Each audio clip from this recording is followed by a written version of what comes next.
ముఖ్యంగా ఏ నెలైనా పనికొస్తుంది. సౌడు భూములు కూడా దీన్ని ఆల్రెడీ మహారాష్ట్ర ప్రాంతాల్లో పండించారు. ముఖ్యంగా ఈ తోట పెట్టాలనే ఆలోచన వల్ల ఉన్న వ్యక్తులు మాత్రం ఏదైనా పెట్టవచ్చు, కానీ నీళ్లు ఎక్కువ వాటర్ స్టోరేజ్ ఉండొద్దు అనమాట. దుబ్బ నీళ్ళైనా దుబ్బ చిలక ఎర్ర రేగడైనా పనికొస్తుంది, రేగర్లైనా పనికొస్తుంది.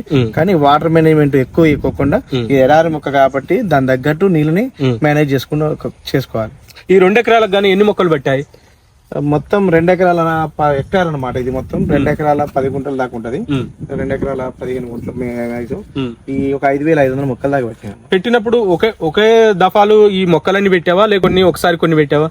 ఇది పెట్టడం చాలా మందికి ఇష్టం లేకుండా, ఎందుకంటే ఇది కొత్త పంట, ఇది అందుబాటులో ఉంటుందా మనకి ఇక్కడ పండుతుంది అన్నప్పుడు ఎకరం నార ఎక్స్టెన్షన్ చేసుకున్నా, ఎకరం మళ్ళీ ఎక్స్టెన్షన్ చేసుకున్నాను అనమాట. దీంట్లో వచ్చిన లాభాలతో, దీంట్లో వచ్చిన కష్టంతోనే దాన్ని పెంచుకోవడం జరిగింది. అంటే దీంట్లో బాగుంది కాబట్టి ఇది కూడా ముఖ్యంగా ఇది పెట్టాలనుకున్న ఎవరైనా వ్యవసాయం అంటే చేయాలి, కొంచెం